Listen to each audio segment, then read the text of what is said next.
Hello, hello, hello, everyone. Dr. David Snyder check-in. Welcome to, what was that? Okay. Welcome to our Friday night AMA. Let me go ahead and turn the recorder on so everybody gets copied for posterity. So let me see what I got in my chats here. Oh, wait, Joanna's still coming in. I'm going to give people a few minutes because people always show up a little bit late. Those of you who showed up early, I'm going to get you. I'm going to take your questions first, and we're going to have us some fun tonight. All right, let me just make sure that my head is not being chopped off by my well-intentioned auto zoom. All right, that should work.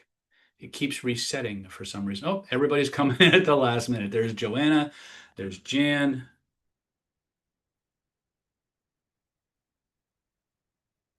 Jan, did I miss anybody? I don't think so. I got Lisa, I got Susan, I got Delilah. Joanna's still coming in. While that is happening, let's go ahead and I'm going to go to Brady Bunch mode here, um, just so I can see everybody's wonderful, happy faces. All right, let's start with Delilah. Delilah, what is your question today? By the way, I see all you guys out in YouTube land, and I promise you that I will read your questions. I will try to answer the questions in the order in which I receive them. Oh, they're all coming in on YouTube now. All right, Delilah, do you have a question? Go ahead and unmute and give me your question. Oh, admit all. I don't have a question for you, David. I might later, but right Okay. now I just want to hear everything that you have to say. Okay. Have you been a member of Planet David for very long? Um, yeah, long enough to know that you are far and above everybody else in your category. Thank you so much. I appreciate you. And if something pops up, by all means, just raise your hand. I usually cycle through, I usually do questions on a so the people who lined up for, like, you've been waiting for a while. I know I've been watching you like pop from YouTube to the chat room. And I was like, oh, she's really excited. But I always try to, the order that people get into the chats is usually the order in which I ask the questions. Because I create a list, then we go through the list, and then if there's time left, I'll start at the top of the list and I'll go through the list two or three times. And then when we're like the last 10, 15 minutes or so, I'll just say open forum, raise your hand if you got a question. Okay. Thank you. Thank you very much. Yep, yep, yep. All right, those of you out in YouTube land, if you don't have the link, there is the link. I did actually make this one public to celebrate the 4th of July. So for those of you who are watching me in the YouTube channel, if you want to come in and talk actually through voice and face to face, you're invited to do that. I believe I posted the link to this particular AMA in the community tab, so you should be able to find that there. It should be the most recent one. Justice says my beard looks good. Yay. Mega Bunny Rabbit says, do you do any work in ultra depth states of hypnosis, ultra height, ultra depth, SDL, etc.? What are your thoughts on the state? Mega, I will answer that question in the order in which it was received. Right now, I've got three or four people ahead of you, but hold on to that. Keep asking the question because I actually have done some work with that, and I actually was trained by one of the guys who developed ultra height. So, Lisa Rodrigo, what is your question? Hi, David. No, Hey I there. don't have a question either. This is the first time I've sat in on the AMA question and answering, so I'm really excited to be here. Even though I've been with you for a couple of years, this is amazing. I can't wait to hear all the questions and answers. Oh, well, again, if something comes up, I mean, some people when they first, it's interesting is that what happens is a lot of times when people first show up, especially they've been following us on the channel for a number of years, like most of us have. Most of the people who follow us are not new. They've been around. Like Christine Sutton here, she's been around since the beginning of time. She's pretty much been to everything and stuff like that. So they first get in the room, it's like they're a little starstruck, and that's okay. That's cool. I appreciate it. All right, let's go to Laura Thompson, one of our pros, one of our veterans. Laura, what do you got? I don't really think I have very much right at the moment, but that doesn't mean that as the time goes on tonight that something won't. Well, we're off to a rolling start today. Well, like you posted this like an hour ago too. Susan Miller, talk to me. An hour ago. She just told me about it 3 minutes ago. Uh, give me a minute. All right. We'll go to Jan.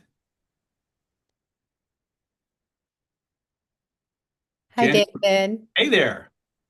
Please forgive me. I don't have camera tonight. I always think people should be on camera. So This is Jan Bravo, right? it is. I can recognize your voice. Oh my God.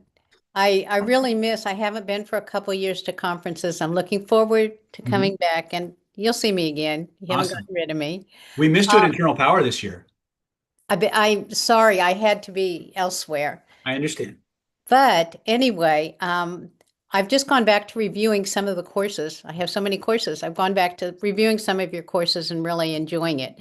Now, outside of that, I just saw this email about 3 hours ago. So I haven't formed a question, but I'm anxious to listen to your answers to people's Sounds questions. like a plan. Sounds like a plan. Christine. Christine Sutton, you with us?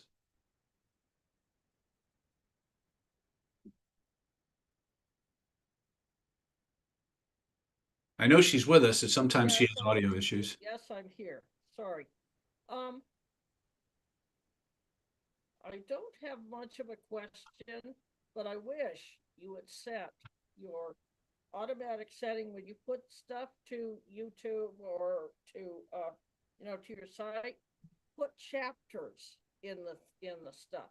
Chapters actually tells you what's going on. The other thing doesn't. It sort of does generic stuff and doesn't really tell you what you're talking about. Okay. Your audio is really low. Do you need to adjust your mic settings? I probably do. I probably do need to set them.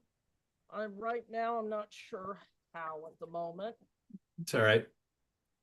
but I will see what I can do about chaptering. I thought that was automatically set, but apparently it isn't. So yeah, set chapters as an automatic setting, because every so often you find it in a couple, not in the paid YouTube, but the unpaid. Sometimes you find it there, but otherwise it's not. yeah, it's not there. if there's an automatic setting, I'll have to look for it. Yeah, well, it's probably buried deep underneath. Yeah, there's a lot in A there. bunch of other things, and Mhm. that's the way YouTube is. Mhm. It hides things underneath other things. Okay. Like you have to go to this to get to that, and then you have to Okay. go to under that to get to the next thing. Okay, I'm going to go to our YouTubers. We actually had a question from Mega Bunny Rabbit, so I'm going to circle back and answer this. So, David, do you do any work in ultra depth states of hypnosis, ultra height, ultra depth, Esdale state? What's your thoughts on this state? So, what's interesting is that I worked with Jerry Kine. I consider Jerry Kine to be one of the most important mentors I've ever had. Not because he taught me anything super new. Jerry Kine was the one who created Ultra Height, but he created it. Jerry was a bit of a rebel. And so he created Ultra Height in response to the creation of Ultra Depth. Now, Ultra Depth, the biggest proponent of that now is a gentleman by the name of James Ramey. And ultra depth was where you would take somebody into a classical hypnotic induction and just keep deepening them for hours and hours and hours and hours and hours. And what came from those particular studies was that when people got into these beyond coma level states, they started being able to access all kinds of weird paranormal phenomena. Like they could heal people, they could do psychic work. The problem with ultra depth is it takes a really, really, really long time to get people into it. James Esdale, Esdale, founded the Esdale State, was a Scottish physician who did thousands and thousands of surgeries in India, if I'm remembering my history correctly, without anesthesia. So, and he actually had a very, very high success rate and a very, very high survival rate compared to the statistics that go with modern or chemical anesthetics at the time. So the truth of the matter is I've worked with those states. I don't spend a lot of time with them because they're not as therapeutically useful for what I do. And so let me explain a little bit about why that is. When you're moving through different levels of hypnosis, especially if you're coming from the classical schools, you're moving through the hypnagogic state, you're moving through level 2, level 3, level 4. There's 6 classic levels of trance, right? Which leads us to what we call the somnambulistic state, which is a level 5 or level 6 trance. Ultra depth goes even deeper, right? If you put somebody in like an Esdale or deeper states like ultra depth, if you like pose them like a mannequin, they'll literally like stay there. The problem with it from a therapeutic perspective is that when people go through the window of somnambulism, which is about a trance level 5 or 6, that's the level where people are most open to external direction. In other words, you become most suggestible to the outside world at the somnambulistic level. When you start going deeper and deeper and deeper, you become progressively more self-directed. Literally, if someone's in Esdale or deeper states, you could fire a gun right off next to them. They wouldn't move. They would be happy as a clam because it feels amazing. All of your stuff literally goes away. And one of the things that was interesting when I was doing my studies on Esdale and coma states, or actually the ultra depth states, was as you pass through those deeper levels of trance, a lot of people's symptomologies went away. Like the deeper they went, the more healthy they got. But when they were coming out, as they were coming back towards waking consciousness, all of their symptoms started to come back again, which starts to make you wonder the implications of that. Is most of the diseases and the things that we're dealing with really just an aspect or a function of memory at a deeper, other than conscious level? It's a fascinating study, but not therapeutically useful in my approach to working with people, simply because my magic works based on me giving somebody instructions or suggestions or directions and them actually doing it. And so to me, it's not nearly as useful for what I do. But there's lots of really cool things that have been done with it. There was one experiment I read about where they literally put somebody in ultra depth, and they put somebody next to them who had an illness, and they tied their hands together. And the person who was in ultra depth was able to actually heal the person that they tied their hands to. It was a very bizarre phenomenon. If you looked hard enough, you could probably find more history on that. The studies were on ultra depth, and the guy that was the biggest proponent at the time was a man named James Ramey. So, and since that was Julia who asked a question, we'll jump to Julia. Julia, was there any other question that you had? So yeah, I did actually have a question. There was something that I get like, so I think in one of the last AMAs, I wasn't there for it, but like rewatching it, but it was brought up that whole so there's the change that we like help clients make when we work with them, when we see them. There's the things that we teach them, whatever. And then there's the whole other like co-constructed piece of just being in that space and that energy that like they can also connect to, and just like it could be very profound sometimes. And I was just wondering if there's to make that more like a way to make that more translatable, like when people go back home or they go back to spaces that may be the opposite of anything conducive to that. Yeah. The power of the hypnotist, perhaps more than any other kind of practitioner on the planet, is our domain.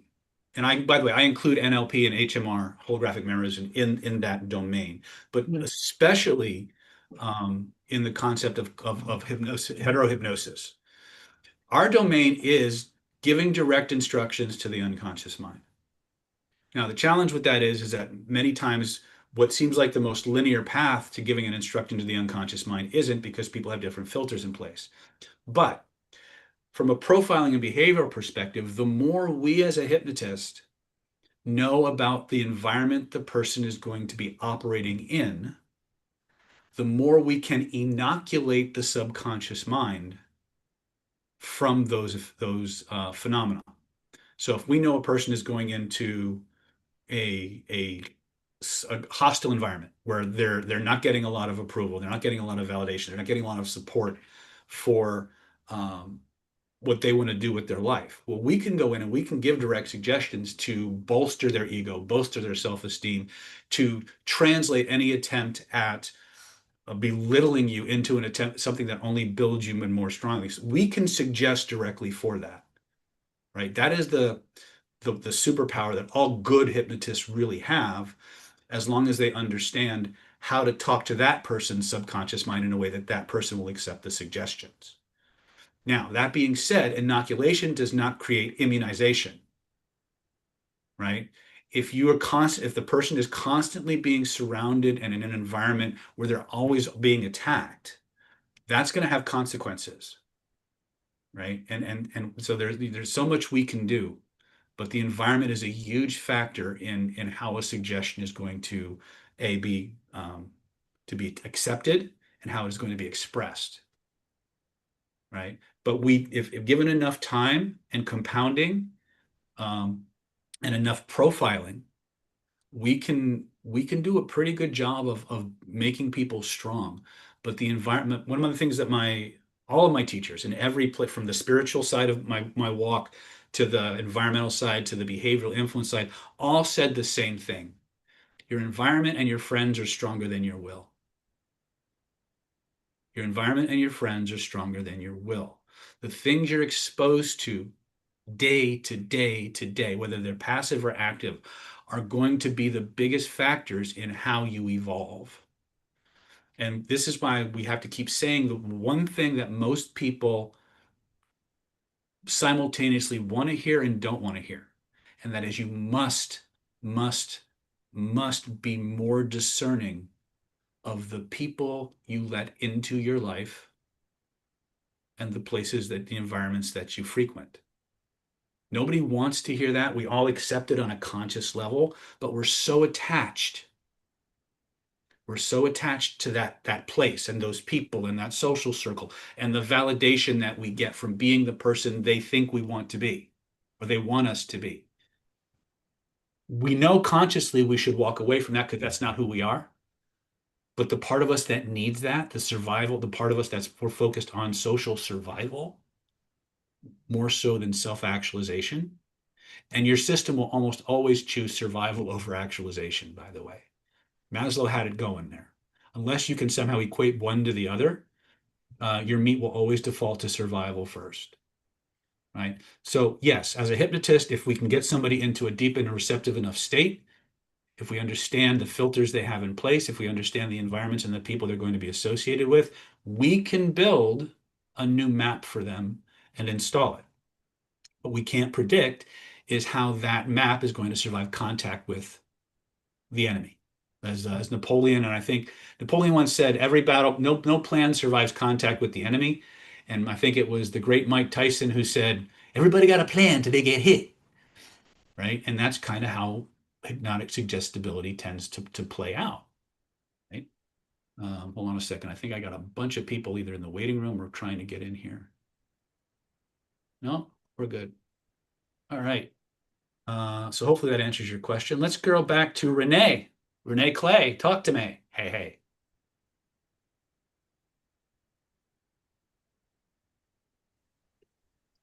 Hello. Hey. I do have a question for you. I've noticed, all you have to do is watch TV and see people being radicalized or tribalized. And I'll just use the example of Democrats versus Republicans. It's like you're either a nice tame topic. No, it could be anything. It could be religion, different religious sects, but it's gotten to the point where it's been radicalized. Hmm? It's like you're either on my team or you're against me. Yep. which seems silly because I'm a kid of the 90s and it wasn't like that when I was younger. How how do you bring those people, I guess, covertly back to like a middle ground where it's less black and white, my team versus your team? There's really And there's really only two ways that Julia says take their phones away. That but that would cause a riot of it in and of itself. There's actually only two ways that this actually plays out. People either burn out, which means they get exposed to the messages for so long they just don't give a shit anymore, right? Mhm. Or you have to radically break their trance and give them an experience that disproves what they were used to.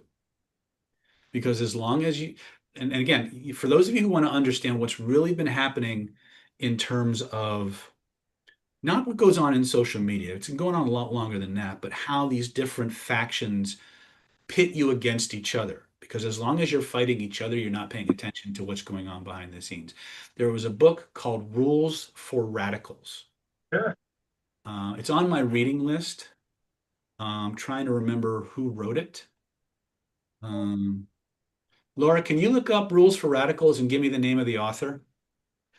If you go and you read that book, you will see every strategy that's being used on you from a radicalization perspective. There's no such thing in that playbook as middle of the road. It's either black or it's white. You're either with us or against us, right? And then they'll talk about co-opting people who have grievances at the same enemy but have different gripes, like different problems, and bringing them together. There's a whole strategy, a whole playbook to this. But the bottom line is, as long as they can get you emotional, then your higher centers shut off, your thinking processes and your behavioral filters become very predictable. And as long as they keep feeding that machine, you'll follow that, right? Read the books by Edward Bernays, especially the book Propaganda, Crystallizing Public Opinion. These are all books that will show you where the roots of this kind of control and this kind of influence actually start, right? But the truth is that once somebody has been radicalized, they either have to burn out or their pattern has to be so completely disrupted that there's room for something else. Saul Alinsky, thank you, Laura. That there's room for something else to take place. For example, when my 16-year-old, when she was in elementary school, she was going to a private school and she was as woke as the day is long. And I didn't try to stop her from being anything different, even though I didn't share a lot of those philosophies, right? But what happened was over time, she got such a face full of the bad behaviors and the hypocrisies and the control issues and all the other things that that went along with that she just flipped. She realized it got to the point, the behaviors and the things that people were promoting. They kept going to extreme to extreme to extreme, and that's directly from the Alinsky playbook, right? The more you get an inch, you take another foot. And so what happens is people on both sides just kept going to extremes to extremes to extremes, right? And the middle of the ground, the middle of the road, which is where most of us actually are, um, disappeared, right? So really what I've found is you just have to exhaust that energy. You have to exhaust them, or you have to create such a strong pattern interrupt that it breaks their trance and gives them a different experience that you can use to build on. Okay? Because if you just play into their emotion, that trance is only going to get stronger. The emotional trances that are fought, the rationalizations that are fought, only become stronger. And so you have to find a back door or you have to exhaust it. Okay. Yeah, it just seems like it's such a rampage now. It's like you can't even talk to them without them having a meltdown. And I'm just like, how do I find a middle ground? You don't try. Yeah. You don't try because they're not what people in that state are not looking for, they're not looking for rational discourse. They're not looking for a discussion. What they're looking for is something called confirmation bias. They're looking for a sign that what they already believe is true. Okay, that's all social media is confirmation bias. They're feeding you what you already believe, right? Either positively or negatively. So you keep clicking. The more you click, the more they know what sets you off, the more they give you, right? Because the whole job behind social media is what? Clicks, eyes, your attention, right? The fastest way to break it is to break their attention and take it away. Okay? The battle is for your attention because attention is the currency of relationships. Once they've got your attention, the next step is your emotions. Once they've got your emotions, it's hard to work your way back. Okay. So I like to consider our particular channel a group of free thinkers. I call us the uncult, right? We understand cult tactics enough that we can actually engage in evaluating the not just the message we're receiving, but the format that we're receiving that message, so that we can actually make an informed, educated decision as to whether to allow that stuff to influence us in the way it wants to, or the way that we believe we should be influenced. So, take that for what it's worth, but it's a tough road. Because of my spiritual training and things like that, I let people believe what they want to believe. Right? Because if you haven't heard me say this, I'll say it now. My belief is that all belief systems are bullshit. All belief systems are bullshit, including mine. Why? Because what is a belief at its most basic level? It's a rule. It's a decision about the way the world is or is supposed to be based on your life experience, the information you had at the time, and the emotions you were feeling. That's all a belief is, right? Beliefs are how we run, the rules that run our lives, and they're all made up. The question becomes not, is your belief right and your belief wrong? The question becomes, does that belief or belief system lead to the life or life experience that you want to have? And if the answer to that is anything but yes, change the fucking belief.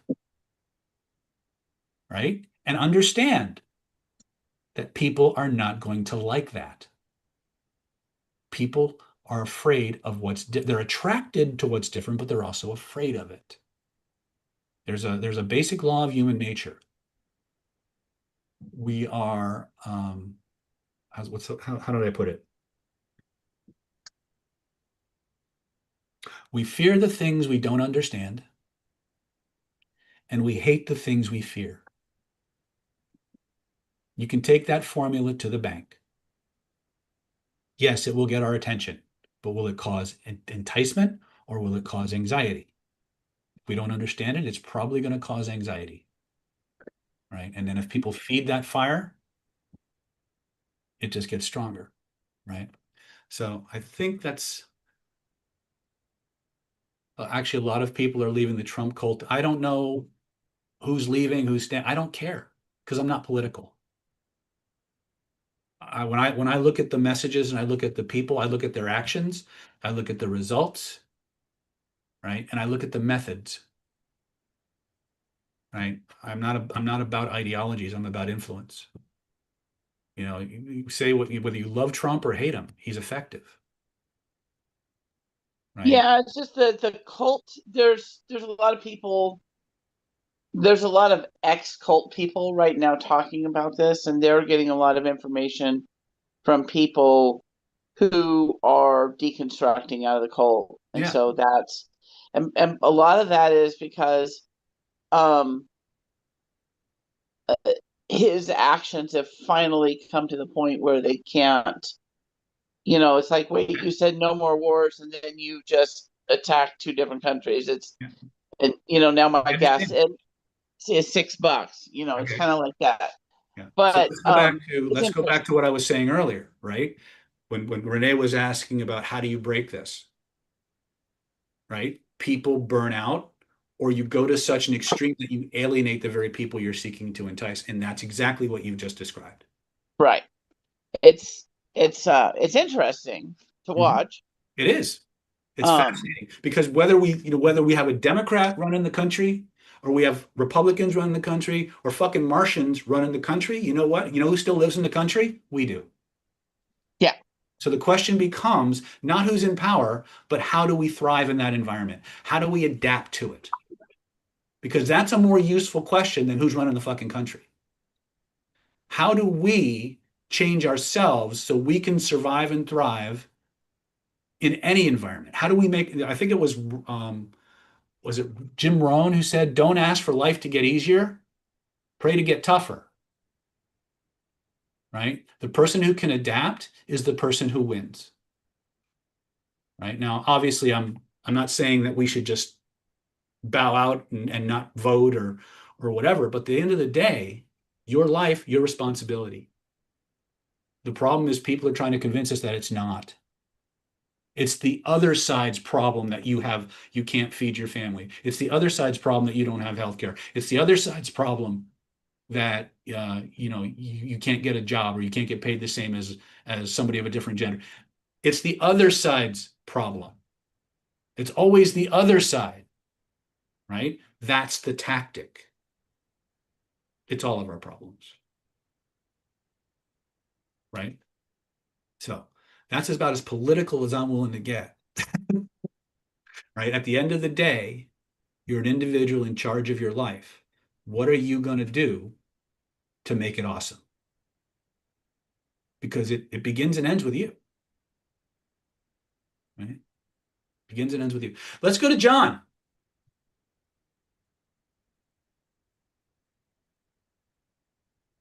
John Volpe, are you with us?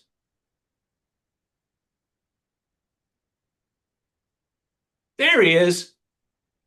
You want to unmute for us, buddy?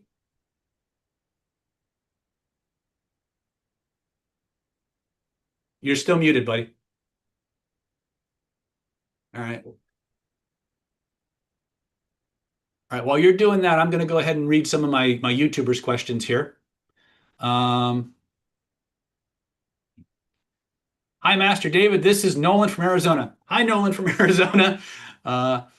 Let's see. Justice is asking, how about state control, particularly for relieving the anxiety in the face of all the icky news in the world today? I'm going to tell you right now that change your posture, change your breathing, and spend a little bit more time doing standing meditation, standing qigong. Because when you do the standing meditation, the standing qigong, and you do it for long enough, 10, 15, 20 minutes, what happens is all the blood starts to pool in your lower belly. And as it pools in your lower belly, most of the serotonin in your body is in your digestive tract. So as that energy comes down into that lower area, it actually causes the energy to come down out of your upper centers. It will calm you down and keep and sedate your centers, but it will also trigger a release of serotonin into your intestines and your digestive tract, and it'll make you feel safer. So just standing 15, 20 minutes in quiet meditation, not sitting meditation, but standing meditation, will help you to start to kind of melt and dissolve that. So change your posture, change your breathing, and then do a 10 to 15 or 20 minute standing meditation. Just stand for as long as it feels good. And if you don't understand what standing meditation might look like, you can access things like Wu Chi meditation or standing like a steak meditation. I have like 27 different standing practices that I have in my repertoire. But those are the things that I have found over and over and over again will actually cause a physiological shift in your body that will alleviate anxiety. Because I have actually suffered with anxiety most of my life. I know I don't come across that way, but a lot of my intestinal stuff triggers the symptoms of anxiety. And I have found over and over again that going back and doing those meditations in a very short amount of time releases that serotonin, and everything becomes very, very tranquil. So I would recommend you start there. Hypnosis will help too, right? But some of us don't want to, don't have 30 minutes here, 20 minutes there. But if you change your posture, change your breathing, holding it for as little as 2 minutes, you'll trigger you'll flip a switch in your neurology that will cause you to feel more calm, assertive, and in control. We'll go to Mega Bunny, and then we'll go back to our folks here in Zoom. Mega Bunny Rabbit says, you have great products on identity, but where I get caught up isn't the idea of identity, an illusion? Isn't who we are the unconscious spirit, prana, chi, God, etc., not what we do or our job, etc.? Great idea. Here's the problem. You're a spiritual being in a physical body, right? And so what happens is when you take on a physical form, your neurology doesn't know how to cope. And so what happens is your spirit body begins to create what we call ego extensions or acquired personalities. These are think of them like little AIs in your unconscious mind that turn on and off in certain situations. You have the good son or daughter AI, you have the good husband or wife AI, you have the mother AI, you have the naughty person AI, you have the lover AI. You have all these different versions of you that you've created that turn on and off in specific contexts and environments. They're all manufactured. They are not the real you. The problem is that the vast majority of the identity states that we're moving around through the world in, we didn't consciously create. They were created unconsciously to fulfill a role, serve a purpose, or protect us from something. But they're not who we truly are. The problem with that becomes when the identities that we've created are not creating the life we want.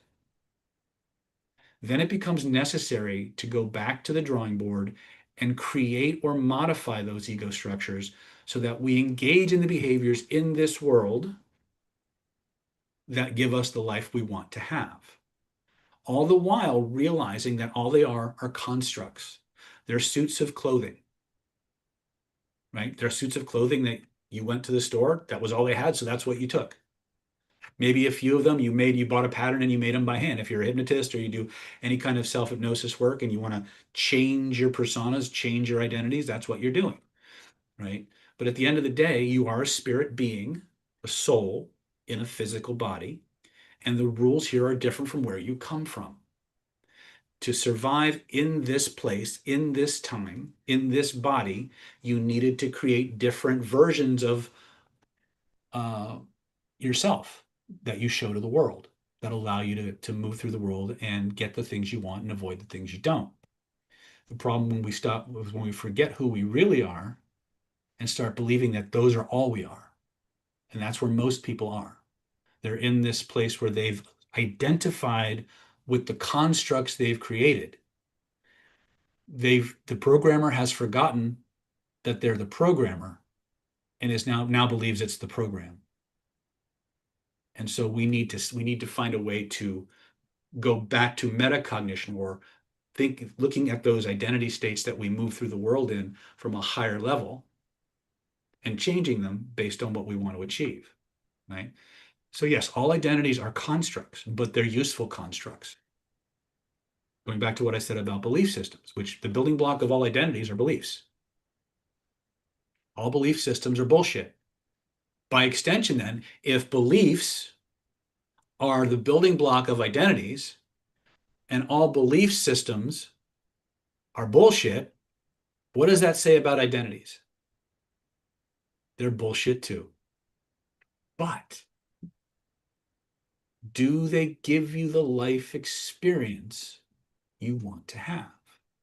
If they do, then they're useful and you should keep them and build on them, understanding them for what they are, tools. They are not you. They are the program, not the programmer. If they don't serve you, if they're not leading you to the relationships and the lifestyle and the associations that you want, change them to something else.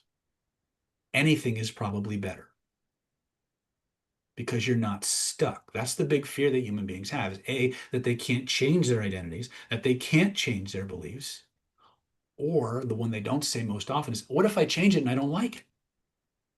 What if I change it and now I'm stuck with it? you're never stuck. You're never stuck. Okay? As long as your heart's beating, you got a shot. Right? This is why I teach the 4 basic identity states that we hold dear in Planet David. Playful, curious, relentless, victorious. If you don't quit, you can't fail. It's that simple. Right? If you're curious, you'll just keep asking questions till you ask the right one, and you'll get the answer you need, and you'll be successful. Right? Keep asking questions, keep moving forward. Let's see. John, are you back? Can we talk now?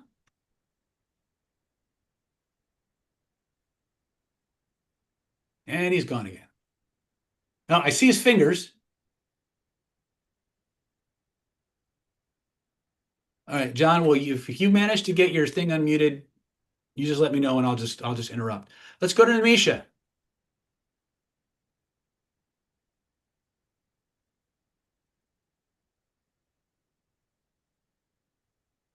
Namisha, you with us?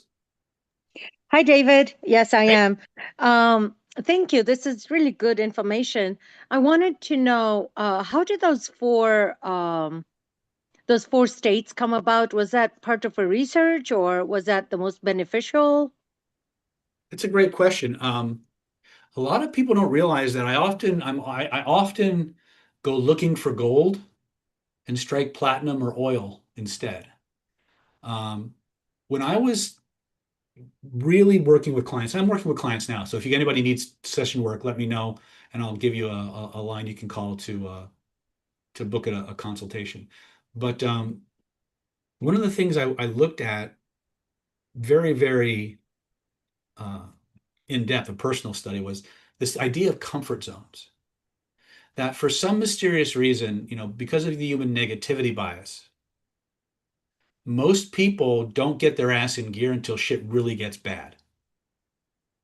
And they work and they work and they work and they hit that place where the pressure's off and they're comfortable. There's a whole lot further that they could go, but they're in that comfort zone. And so they stop till things get bad again. And then they work their ass off to get, and they can stop and they drop. And so I started to look at that pattern over and over and over again in my clients, in the students that I had, and I was like, and in myself actually. And I was like, if the old saying, if comfort zones are wonderful places, but nothing ever grows there. And that's true. Human beings need stress. We need pressure. We need things to be not quite right in order to motivate us to take it to the next level. And it's not an indictment on human nature, it's how we evolved. Negative shit gets the meat moving. Good shit makes us want to stop and smell the roses.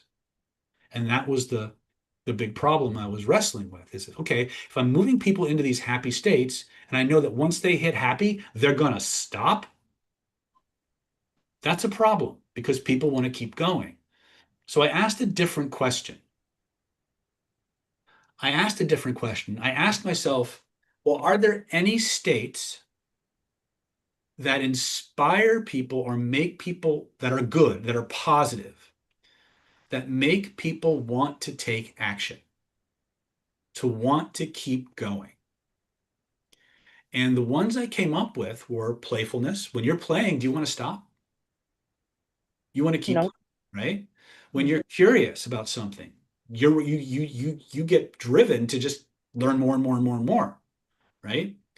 When you win, there's a tendency, a lot of us want to stop and smell the roses, but a lot of us, we want to keep winning, right?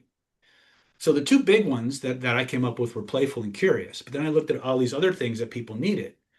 Then the sense of victory and the sense of triumph came about through my understanding of the effects of that particular emotional state on the human body and the work of Amy Cuddy. And so I originally came up with 3 basic states that I thought were absolutely critical to moving forward, that were positive, that we could start to develop and embody as our default states. But then I looked at people who were absolutely successful, like no matter what. They weren't happy. They weren't always happy. They weren't always curious. They weren't always victorious. What they were was relentless. It didn't matter what got in their way. It didn't matter what resources they did or didn't have. If they embodied relentlessness, they found a way to win. Doesn't matter how talented you are. Doesn't matter how smart you are. Gutters full. No, the overpasses are full of smart people. The gutters and the streets are full of homeless, creative people, right? What makes the difference is we set our eyes on a target, we set our eyes on a goal, and we just don't quit. We just keep going. Think of the quintessential Rocky Balboa. No matter how hard that motherfucker got hit, he got back up. And that was a true lesson. And so as I was evolving what kind of person I wanted to be and what people needed to be successful, those were the four traits that came up over and over and over again. And if you look at something that's a little bit more earthy, if you look at the psychological and emotional behavioral attributes of the classic romantic hero, they're in there. They're adventurous, they're relentless, they're strong, they're cynical, they're tough, right? A lot of these are the underpinning or another expression of that relentless determination. If you look at every romantic hero or every hero in every movie, even if they don't start out that way, by the end of that that show, that movie, that story, they have tapped into their indomitable spirit, that relentless drive and determination to achieve the goal no matter what. Didn't necessarily make them happy, but that was the one that got them to the finish line. And that's the one we need to cultivate most, because that's the one that's been significantly and consistently undermined as a culture for us. Okay. So Julia's asking, wouldn't there have to be relentlessness with enough self-efficacy or relentlessness to override that? I'm not sure I understand the question, Julia. So like, wouldn't there have to be like at some point some either light at the end of the tunnel that the person can imagine, even if they don't see it, or some like Yes. somewhere like that belief in that they can actually get to where They have to have a reason to want to go forward. They have to have a purpose, right? Sometimes that purpose is simply to just survive, to get through the day, but it's enough, right? Okay. Sometimes it's a vision that they have of a future, of a different future for themselves. I'm not here to judge the scope or the magnitude of the vision, but we do have to have one, right? If how many of you have read the book Beyond Belief by Nir Eyal? If you haven't, I'm going to highly recommend you read that book, especially when he talks about the concept of learned helplessness, which is what has been largely cultivated the past 10 or 20 years in this country that I can point my finger at. But it turns out that learned hopelessness isn't learned. It's the default state of creatures in the wild. Until something happens and they learn about hope. The moment somebody learns about hope, all of their resources multiply. Okay, it's a really cool thing. If you haven't read the book, it's really worth reading just to understand. If you take what he's talking about in his book and you apply our technologies to it, you got a 1-2 punch that's greater than the sum of the parts. It's really powerful when you combine them, but you need to understand them, what the science is saying. Okay. So yeah, that's how I got to the 4 states. Are there more? 100%. But are those the ones that I think if you had to pick 4, it's not love. Why? Because love can give you relentlessness, it can give you joy, it can give you all these things, but it's more the relentlessness is what's important. How you get there, that's up to you. But that's what you need to cultivate. Okay. And if you can wrap it in playfulness and curiosity and a sense of victory, of finding a way to win no matter what comes your way, how you think about it in a way that allows you to think of it as a win, then you're going to be far more resourced and a lot more successful long term than these one night these one hit wonders out there, right? Someone who goes viral for a minute and then you never hear from them again, right? So let's see here. Okay, so Daniel's asking me about read technique versus WZ interview. I haven't studied the WZ technique, so I can't really compare them.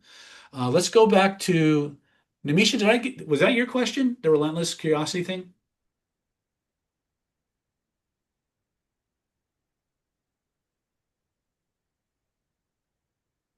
All right. We'll get back to that. Yes, David, that was. Thank Okay. you. Yep. Appreciate it. Bob Paddock, you're up, my friend. Yeah, hanging on something, and I'll copy something into the chat. A local medium wants to work with me with hypnosis. And yeah, I can just read what she says here. When we undergo hypnosis, are there other beings aware of this and our altered state of conscious? When I say other beings, I'm referring to guides, ascended masters, angels, star people. I mean, to me, the obvious answer to that is yes. In my mind, I can visualize a group of beings watching the process of hypnosis as the consciousness of the recipient travels outside the body. I don't know why the client of hypnosis is traveling outside the body. Can they see where it's going? I'm guessing there is an energy signature attached to the consciousness that can be followed. In essence, our hypnosis session is being watched by the unseen realms. Is this 100%. possible? 100%. If you believe in unseen realms, then yes, 100%. The thing you need to understand, again, I'm going to take off my neuroscience hat, put on my spiritual guru, mystical practitioner hat, and understand that one of the things you have to understand about non-corporeal entities is they can read everything about you.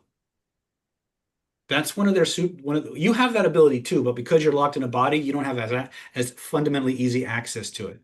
But anything in the non-physical world, beyond a certain level of evolution, can read you. They can see what's going on in your spirit body, your energy body, and they can use that information, right?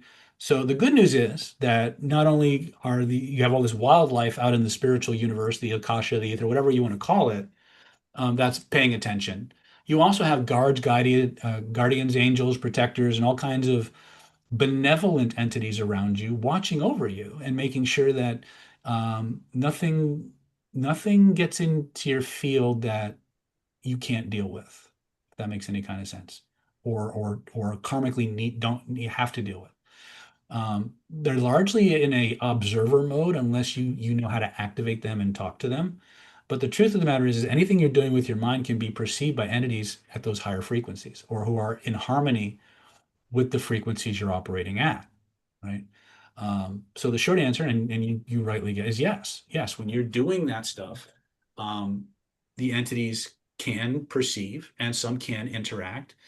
And so a lot of times, from a spiritual perspective, if you're going to be doing this kind of work, you need to seal the room. You need to create a divine space. You need to purify it so that only divinely inspired and servants of the divine are there and they're watching over you, right? Now that's a little bit more spiritual than the secular classically trained hypnotists are willing to talk about, but they kind of blend into one another. If you've been a hypnotist for any length of time, weird shit is going to happen and you're going to get a face full of it. So yeah, hopefully that answers your question. It does, with the one exception, and yeah, obviously she's the only one who can answer this. Why does she think hypnosis is going to get her out of her body?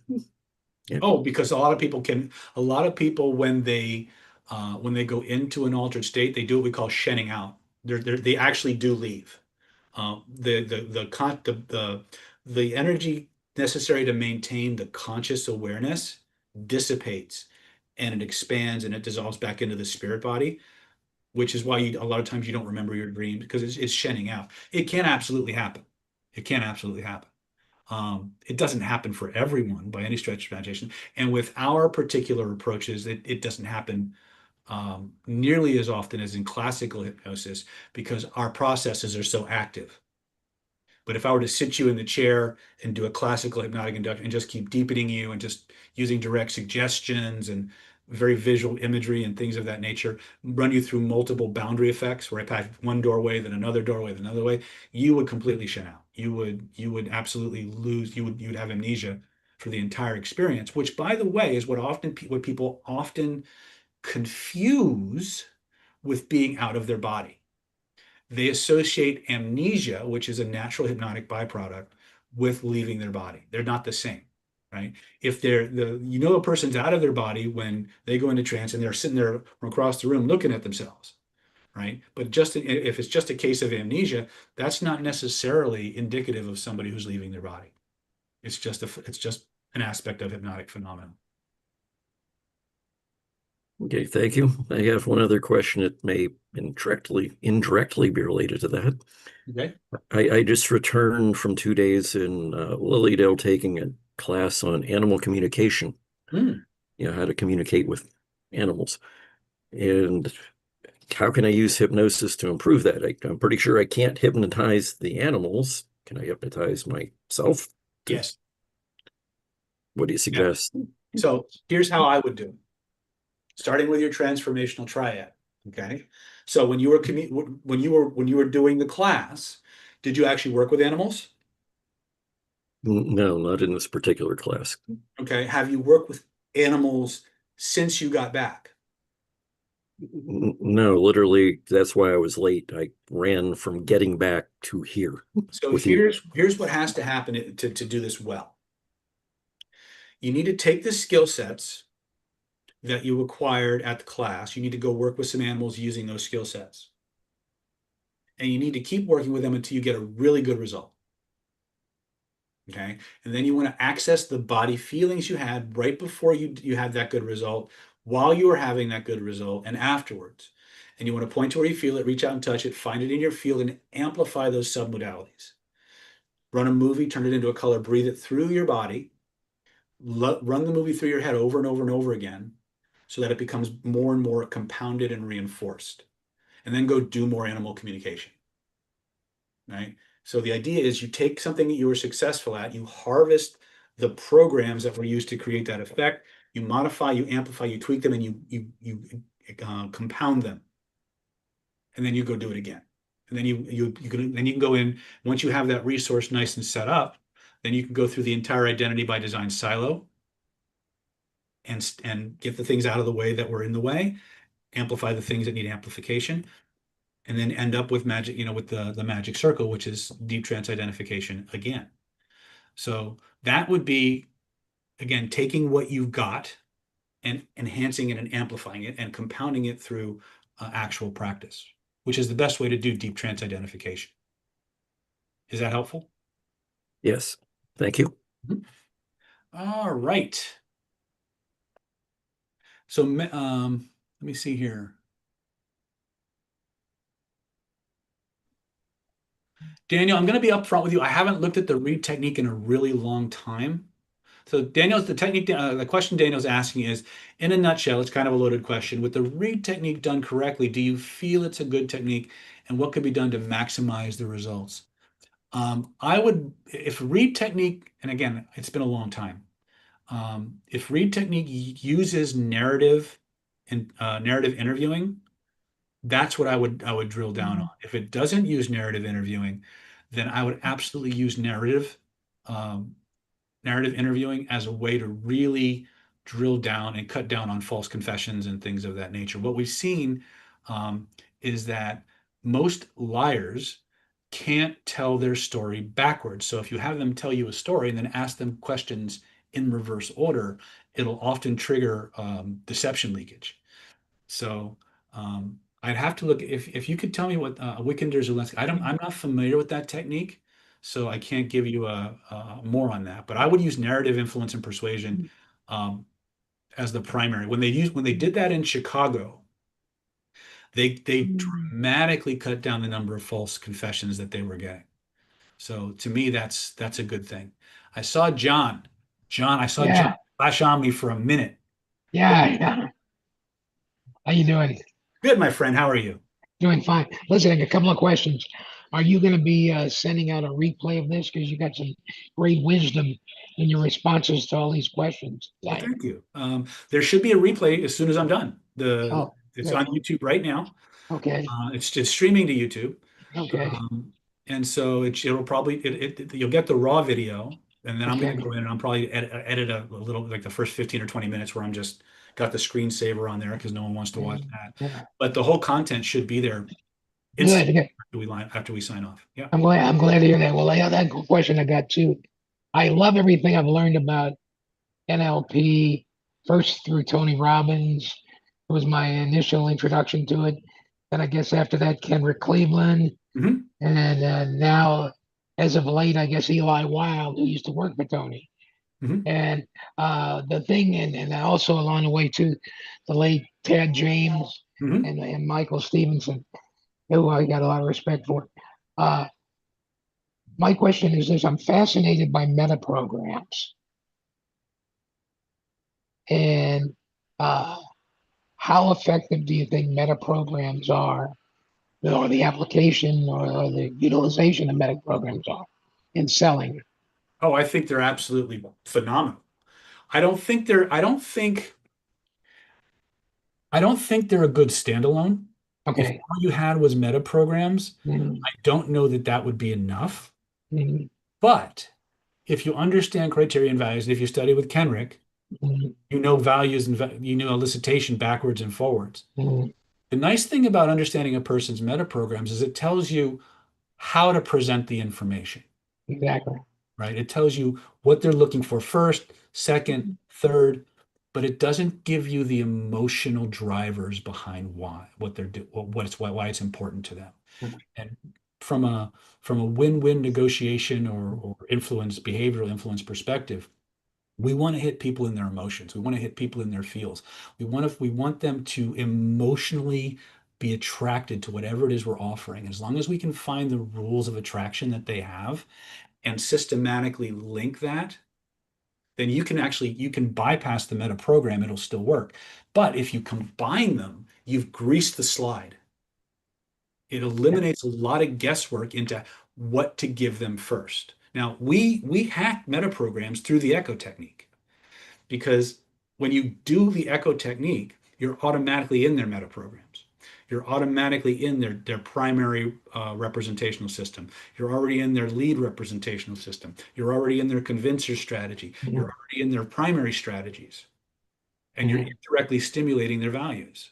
All that is handled with one technique, right? And that's what a lot. And I don't usually use NLP jargon to explain that because most people don't have a background in NLP where those things actually make sense, but you do.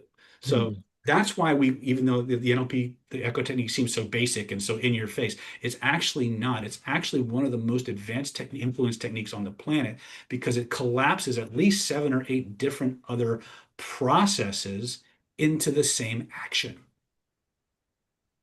Now, what would you say about applying DISC to it in your communication styles or adding that to the mix? Refresh my memory again. What is DISC? DISC is I guess Myers Meigs, decisive people, steady, Okay. compulsive. Honestly, I'm not as familiar with them as I probably should be. Right, So I can't really comment too much. right. What I've found, and again, this is arguably my bias coming Yeah, in, yeah, yeah, yeah. um, if you can get to somebody's values, the behaviors take care of themselves. Okay. It really just cuts through the BS. Mhm. And it tells you exactly what you need to influence the person in a way that they want to be influenced. Mhm. Profiling tools are really helpful because they give you a map to follow. The values elicitation process circumvents it. If you don't have values elicitation, then all these other profiling tools become really, really, really critical. Like if you're using like Chase's 6-minute X-ray or Myers-Briggs or even face reading that we teach, right? Profiling is important because without the ability to create a map of the other person, you don't know where to aim your persuasion tools, right? Value is in my world is always the target, but sometimes the way we get to them is different depending on what kind of what map I'm using. Am I using a Myers-Briggs map? Am I using the disc map like you talked about? Yeah. Using face reading or 6-minute X-ray, right? At the end of the day, it's the emotional needs of the person that we Mhm. want to get to. The question is, how do we get to them? Yeah. And it's all part of your communication, how to be a more effective communicator. Now, another thing I've studied too, I find fascinating, pardon the pun, is Sally Hogshead's work in Mhm. fascination. Yes, Yeah, I mean, I love her stuff. Yeah, it was really me too. I mean, I think right now I haven't seen all the world's greatest communicators. But I told her one time, I said, I think uh, you are probably the best female communicator I've ever seen. And I put her up against Tony Robbins, the best communicator I've seen. yeah. Tony Robbins. One time when I was working for Dale Carnegie, Mhm. told about a time when he was at a free Unleash the Power Within event, and he had one of his guys. This was early on in his career. One of his guys was trying to convince somebody to go to the event, and he couldn't convince him. And Tony was talking to somebody else. And at the end of the conversation with the guy Tony was talking to, he heard his salesperson trying to convince this guy. And Tony stepped in, and the guy was very combative. And he said, "Well, if you're so good, convince me I should go to this program."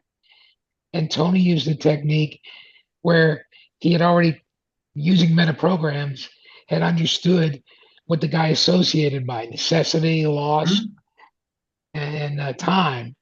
And Tony quietly said, "I can never convince you to do anything." And the guy just stood back. Yep. And he said, "What do you mean?" Yeah. "Well, you're the only one who knows who would lose if you didn't take advantage of this program and get all the rewards that you want to get." And they've been talking to the salespeople have been talking to the guy for 5 minutes. Tony turned the guy around in 60 seconds. Yeah. And when I was with Dale Carnegie, I used the same technique on a lady that came to one of our free events. And she literally, on the first night of the free event, walked out. And I tried to reach her by phone, couldn't. So I wrote her a letter using that same technique. Next session, she not only showed up, but by the end of the program, won the top award in the program. That's great. Fantastic. Yeah, Right. All right, John. So thank you. you're very welcome. Let me jump to YouTube real quick, and then we'll take a look here.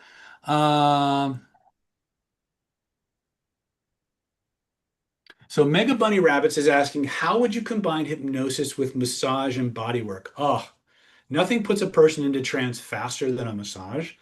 All you have to do is just riff hypnotic language and tell stories, and they will go into a profound hypnagogic state. Now, one of the things that really um, enhances the effect of hypnosis is that when a physical body is being touched, it releases a huge amount of oxytocin into a person's bloodstream and it affects their brain.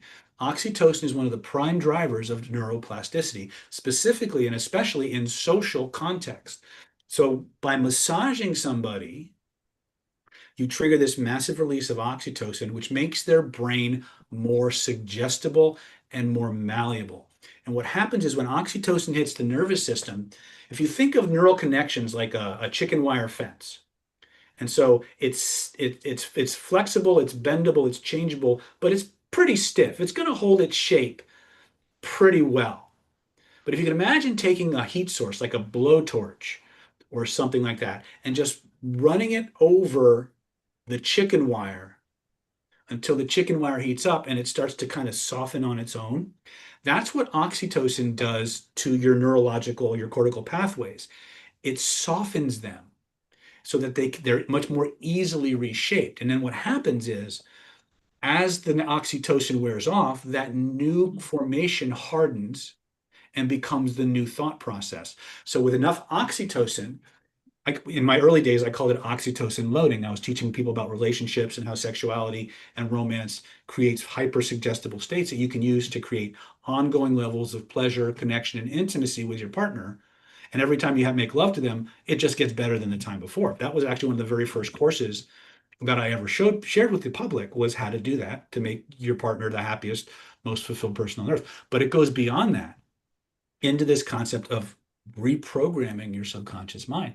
And because you're doing hypnosis and you're doing massage at the same time, you're going to get that same oxytocin loading effect, which makes them hyper suggestible. And if you intentionally give specific types of suggestions, they have a much higher probability of being accepted and hardwired into a person's system.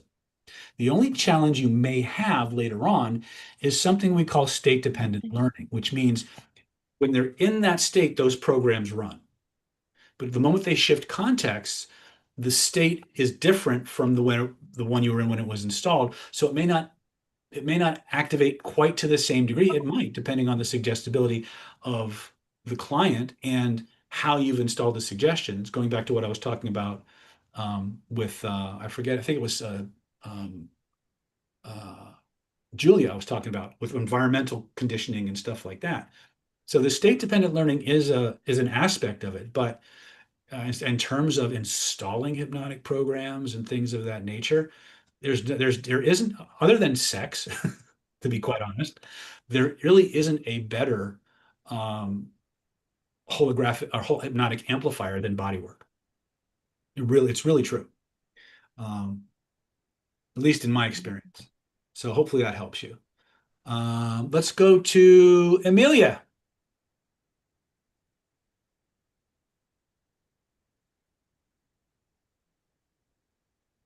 Hey. Hey.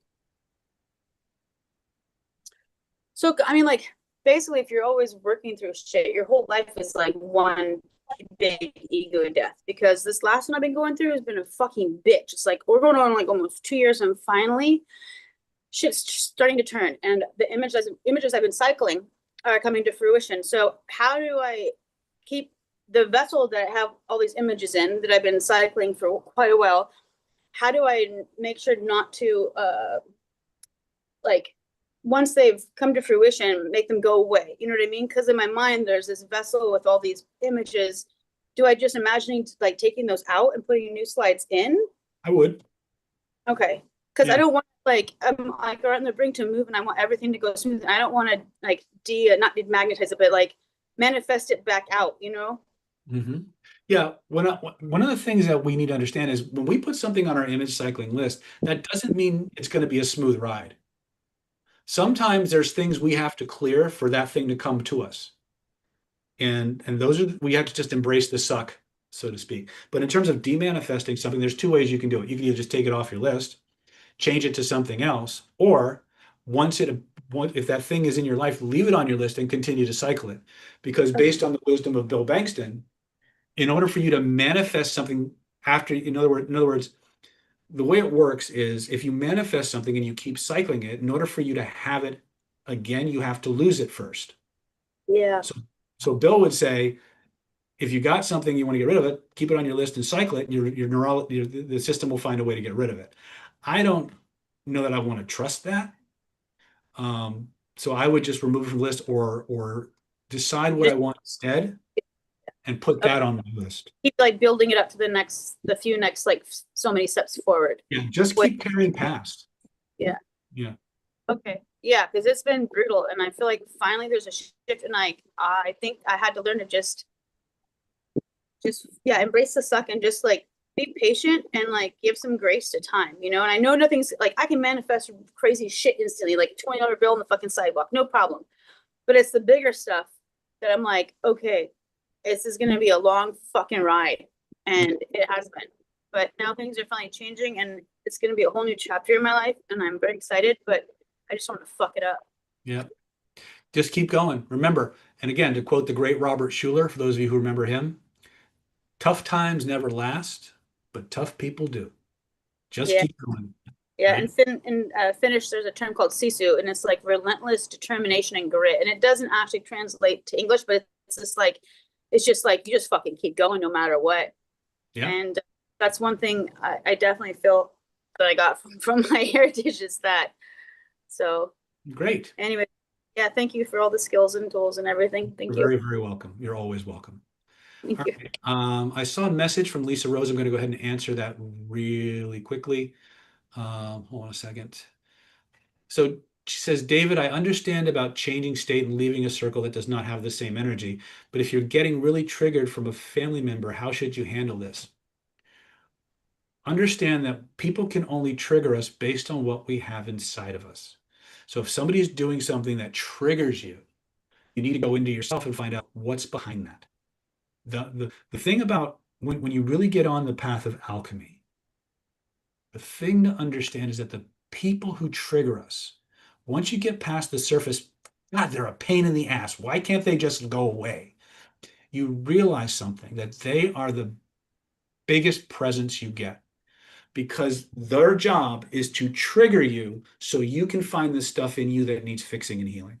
And when you finally resolve that, their ability to trigger you dramatically diminishes. Sometimes it just goes away and they become different people. But trying to change the other person, that's a fool's errand. It's going to leave you exhausted. It's going to leave you tired, right? But when you start working on yourself, when someone triggers you well beyond what should be reasonable, it's always a sign of a wounding inside of us that we haven't fixed, that we haven't healed from. And there's nobody else who can heal that for us except us, right? Now, there's people who can guide us through those healing journeys, like me or my students or, other people in the world. But at the end of the day, the people who trigger us are a blessing. They tell us what we need to fix. And when we've healed ourselves enough, we often come up with better ways of dealing with those people. Or, as is often the case, we find the strength to leave. Right? So again, I'm not trying to belittle that. If this were easy, everybody would do it. But at the end of the day, people can only get to our soft inner parts through the holes in our armor. And the holes in our armor are always the things we haven't healed. So look there first, and then look at the behavioral patterns that are triggering that interaction and figure out what you can do instead. Right? You can't change the other person, but you can engineer the environment so that whatever causes them to act out in a certain way is minimized. Right? It really depends on how much work you want to do. The biggest bang for your buck is always going to come from self-work.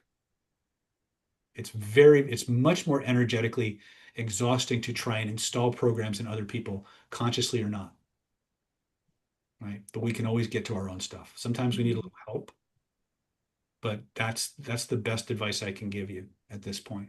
There's tools for everything, right? But the people who trigger us, most of the time, they don't see a problem with what they're doing. We do. So we're the ones with the problem. So let's fix it. And then what happens a lot of times is we'll actually, because we become different people, we stop triggering them to do the bad things that triggered us in the first place. It's kind of a weird feedback loop. Okay. So I hope that helps, Lisa. Okay. Let's go to Susan Thomas says, oh, and here I just thought my boyfriend was annoying. Want to refill your water bottle? Hold on a second. Let me mute people. Where'd it go? Everyone. Really? Hold on a second. Where's my participant screen? Wow. Oh, there it is. You guys enjoying the show so far? Type in the chat if you're enjoying the show. Cool. All right. Let's go to Naz.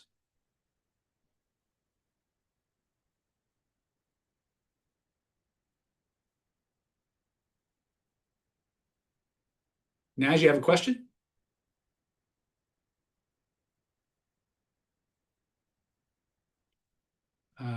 There's T's got his hand up. So if Naz isn't answering, we'll go to T. T, you're up. How are you doing, Dr. David? Yes, sir. I had a conversation with you last time. I wasn't in the space where I had my camera turned on, but I don't know if you remember me. I asked you about specifically like Jim being an issue with me, and you did the magic frame with me. And ever since that, I did the magic frame on a couple of things. My life is just going Awesome. upward right now. That's fantastic. Yeah. So I just wanted to share that. Second off, like I'm working in sales. So I've been working in sales for a while. I got a promotion on that end as well, magic frame. What I wanted to ask is like specifically on the sales side of things, what exactly do you suggest as far as like resources and stuff like that as in what's it called, introducing into my own mind to essentially check out different sorts of frameworks on that end with NLP and stuff like that? Okay, I'm not sure I understand the question. So essentially, the sales frameworks that are being used in the industry right now are very different from like hypnosis and covert hypnosis and stuff like that. I want to essentially pull that in and simulate that with my usual stuff that I'm using. Okay. So that's what I'm asking. Like in your situation specifically, is there like specific things or people? Yeah, that I would. We have a huge amount of free content specifically for that on the channel already. Okay. But if you were here when I was talking to John, one of the things that will really take your sales to like superstar levels is understanding what we in our world call the emotional bonding technique. So there's 4 techniques that we want you to really master, and they're so powerful, and we believe in them so much we give them away free to the public. Like we give them to everybody who joins the channel through our webinars and stuff like that, because they will change your life and they will move the needle. Now, there's whole systems behind those techniques that you can get even more powerful, but these are the ones that will start changing things right away. The first is the echo technique and the master echo formula. Okay. Most powerful words any person can hear at any given moment are the ones that just came out of their mouth. If you heard me talking to John before, I was kind of deconstructing that technique, and I was explaining how that one stupid little technique that we give away for free on every webinar actually collapses 7 to 8 other very advanced NLP techniques into one process that's easy to deploy in the real world in real time. And then it just gets stronger. Okay. The next is going to be the emotional bonding checklist. Every human being on the planet has a checklist for what constitutes the perfect anything. Connected to that checklist are emotions that they want to feel. All you have to do is find out what their rules are for the perfect anything, what And what the emotions are, and link it to your product or service. And the moment you link it to their product or service, they will do business with you by default.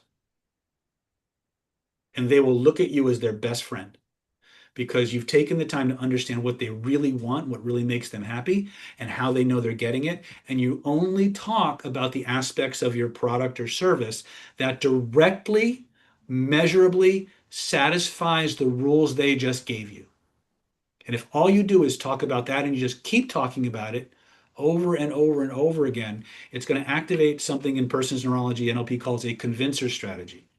The convincer strategy is the sequence of brain regions that have to be fired for someone to become convinced, and then the amount of times it has to happen for someone to become convinced. You don't need to worry about any of that. You just keep talking about the things they gave you in the words they used. Those brain regions will fire, and eventually you'll hit their convincer strategy, and they'll say, okay, let's do it. Okay. Makes sense. And a lot of your sales objections that you're taught to overcome, you'll never get them. Objections only come up when there's a mismatch between what the client emotionally wants and what's being described and offered. To the degree that you make that connection 100%, the resistance goes out the window. Okay, so that's technique number 2. Then you want to have a resistance removal recipe, which is, again, we teach for free on the webinars. But if you want to get stealth selling secrets or killer influence or secrets of human influence, you get the full system. You want the resistance removal protocol, and that's what you use when people look at you and say, I don't want to do this. And if you use this protocol, they'll come up with their own reasons for wanting to do it. And they won't argue with you, right? The last one is the 3 magic questions. 3 magic questions is what you use everywhere else, either right before the emotional bonding checklist, right before the resistance removal formula, when you're out on a date, when you're doing an interview, whether you're doing a sales call, when you're just getting to know someone and you want to create deep, heartfelt levels of connection, trust, and rapport bordering on love and liking, then you use the 3 magic questions protocol. And you can weave in. That's, yeah, okay. But like the question that comes into my head with 3 magic questions is like, I can't really ask a person like, what are you passionate about on a call? Sure, you can, but you don't have to. You can say, well, I'm curious, what's important about X?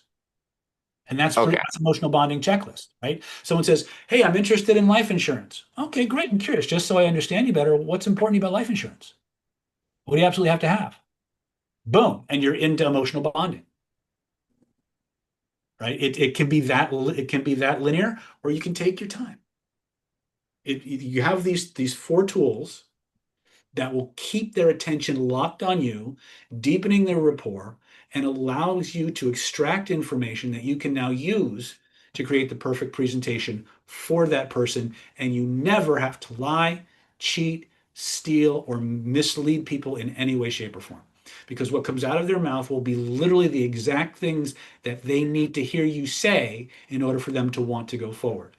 The only time it becomes even remotely unethical is if they're asking for something that you can't or won't provide. Fair. And you try to convince them that you will. That's the only time you ever need to worry about crossing the ethics boundary, because you can make people do it. People are driven to satisfy their values to the detriment of everything else. So it's really important that you stay on the side of honor and ethics when you do this. And you'll never have to worry about looking over your shoulder. You'll never have to worry about refunds, as long as you can deliver what you're promising. And the level of loyalty that these processes create between you and the customer is almost unbreakable. It really, really becomes, it's a relationship. It's not a sell. It's not selling. It's relationship building. And so don't be surprised if these people start referring more and more people to you because of how you made them feel. Not just what you sold them, but the experience of having worked with you. That's what we're offering people. Does that help? Perfect. Okay. Absolutely. I'll go and check all of these out. I'll build my run through, and on the next Ask Me Anything, I'll show up and I'll tell you how well Yeah. I'm doing. For sure. And if you want, next Tuesday, we're doing a full Secrets of Human Influence webinar, I think. It's either Secrets of Human Influence or Weapons of Social Seduction. We'll be offering the whole webinar package. If you haven't gotten that already, grab it, because that'll give you not just the things I talked about, but the entire system and what to do when shit actually goes south. Perfect. I'll check that out. Yep. All right. Let's go to Julie Holmes. Hi, David. Hey, Penny Sticker. Within the DTI process, what is the trick to making sure you take on only the traits that you want without taking on the ones you don't? You make a list of all the things that person has that you don't want. Okay. Okay. This is if you have this presupposes that you have a robust enough sample size that you know this person really, really well. If you don't, then you have to create more generic filters. But when I do the DTI and I'm creating the connections, I imagine USB plugs running from my chakras and my eyes to them. And in between is a little line filter that filters out anything that's going to be harmful or detrimental to me in any way. And I built that into the construct that I use. Okay. Okay. Thank you. You're welcome. All right. Let's look at our Crypto Academy matches. What are the 3 cardinal rules of influence? To know, to dare, to keep silent.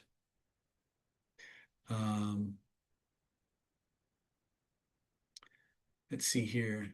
So Crypto's asking, one of your YouTube videos is titled 21 Words That Control the Mind, NLP Language Patterns for Influence. Is there a question there? I'll let you re-ask that question and I'll circle back. Top of the order, Delilah. I met a girl named Delilah. Hello, David, again. Hello, I just wanted to ask you a question about one of the first questions that you got. When you're in a situation where you can't change the people around you, and I'm talking about dire situations, like there are people who are married to narcissists who are dangerous to them if they try to leave, and the narcissist isolates them, or let's say you're in prison, and the only way that you can avoid negative people or people that are going to mess with your aura is to isolate yourself. And you can't get out of that unless your time is up or they have mercy on you. How do you deal with those kinds of situations where long term you can't change the people that are around you? It always comes back to agency. What can you change? What can you affect? And at the end of the day, the thing you have the most control over, the thing you can change the most is you. So what changes? We have to ask ourselves different questions. They're not going to change. What do I have control over? You have control over you. So how do I change myself to optimize my chances of getting a result that I want or that I can live with in this situation? It's always going to come down to what can I do to change myself? Because whether you realize, and this is an editorial you, whether you realize it or not, each and every one of you are the center of your own universe. Your version of this world revolves around you, but we're operating under the illusion. Remember, I was talking about identities and what's the real you versus not the real you. There's a part of you that wants to believe that everything around you is more powerful than you are because you created that. And the fastest way to exhaust your energy is to try to change all of these individual people. The way you empower yourself in disempowering situations is by taking greater and greater control over your own neurology, your own psychology, and changing the things you can to the greatest degree possible, and being serene enough to accept what you cannot change until you find an opportunity to change it. There's no saying that what cannot be cured must be endured. Sometimes the most powerful force we have is relentless determination combined with patience. Right? It's not necessarily the message people want to hear, but it is the best one I have. What can you control now? And it's almost always going to come down to something about yourself. Do I need to change my physical makeup? In other words, if I'm getting picked on because I'm physically weak or out of shape, can I change that? If I'm paralyzed by fears or mental movies in my head, can I take charge of those mental movies and change them so that and rehearse something different, something better? That maybe it doesn't pay off today, but a couple of weeks from now, I have a resource that I've nurtured and I've built and that can't be taken away. Always start with yourself. Always, always, always. The illusion is that these things actually are somewhere outside of us. It's almost always not the case. There will be situations that you have to endure, and there will be people you can change. But the vast majority of the ones that really bother us are usually the ones we can't or don't have the resources to do that. So hopefully that helps. Thank you. Thank you very much. You're welcome. Let's see here. So Crabbed Lobster 8090. I love these names you guys come up with. Hello, Dr. David. What a good way to lower the filters on the mind. What is a good way to lower the filters on the mind so you can say more, talk about anything without running out? Sometimes it's hard to keep talking due to being stuck in your head. So I'm not sure how to answer this question, not because I don't have some answers, but because I'm not sure what the context is. If you can rewrite the question and give me a little bit more context, I might be able to give you a more targeted answer.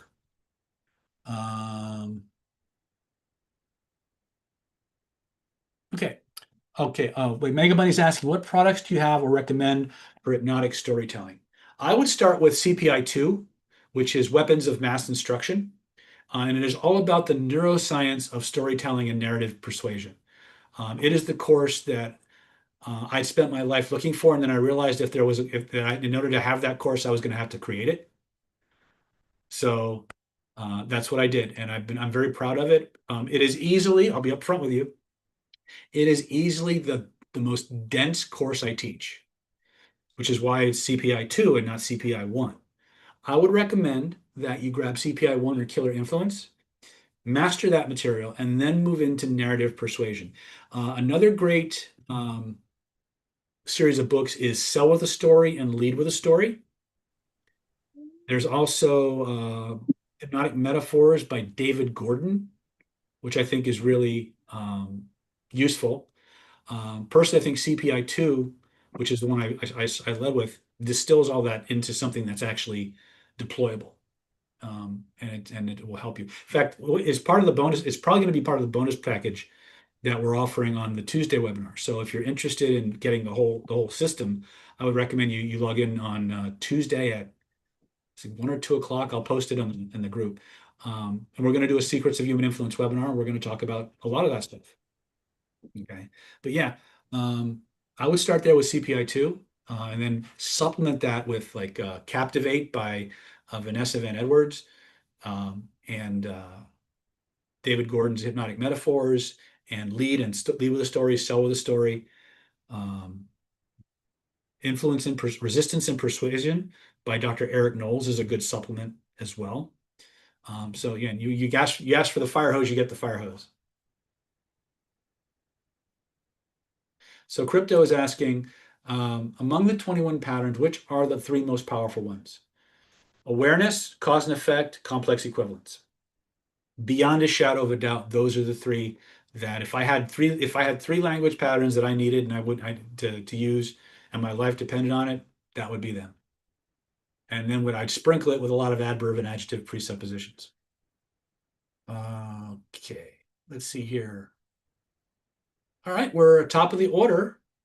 Lisa.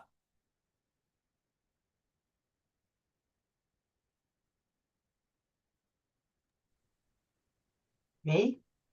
Yes, you. You've actually answered my question about getting triggered. But okay.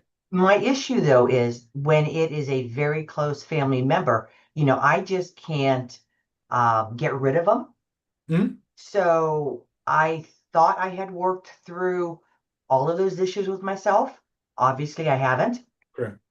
So what do you recommend now at this stage that I do for me? Okay. Are you familiar with the transformational triad, the color breathing, magic frame, and energy spinning? Yes. Okay. Have you used them? I have not on myself. Okay. Start using them on yourself. So are you familiar with our process called shit listing or bucket listing? No, I don't think I've heard that. Okay. So one of the things one of the biggest challenges that people have our techniques work great when you're deploying them on other people, but a lot of times the person we want to deploy them on is the one we're not deploying them on, which is ourselves. And so we created this way of flipping the script on the things that trigger you. So you get practice with stuff that doesn't matter as much and get really good at changing yourself first and then go after the big stuff. We call it bucket listing or shit listing. And so what you want to do is you want to take everything that triggers you and you just want to brain dump it onto a piece of paper. And you want to look at each thing and you want to assign a charge value to it. So if maybe the first thing you write down is, I hate my mother-in-law. Well, you write down your mother-in-law, hate, and then on a scale of 1 to 10 or 0 to 10, how much do you feel that way? And then you write, maybe I hate spaghetti. And you write spaghetti. On a scale of 0 to 10, how much do I hate spaghetti?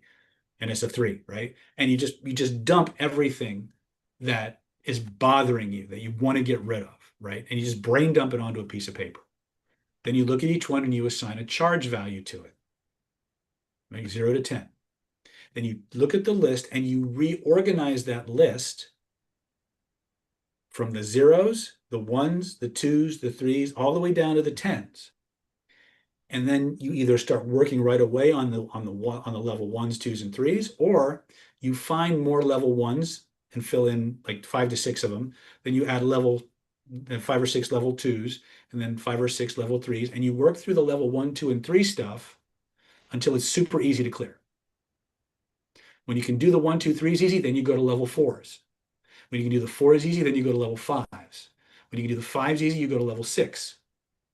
When you clear level 6, it's all the way up to the 10s. And by the time you hit, usually around 5 or 6, level 5 or 6, your brain and your neurology has such a history of success with that technique, and it's practiced going to that technique so many times. A lot of times it'll just start clearing shit for you.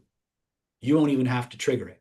But if you need to consciously resolve something, your brain has a history of success connected to that technique, and it's more willing to engage in that process. One of the reasons that we fail when it comes to changing ourselves is because we have a negativity bias in our bodies, in our nervous system. Our nervous system is designed to zero in on the biggest, nastiest, longest lasting, most problematic thing in our life and want to get rid of that first because that's the biggest irritation or the biggest pain point.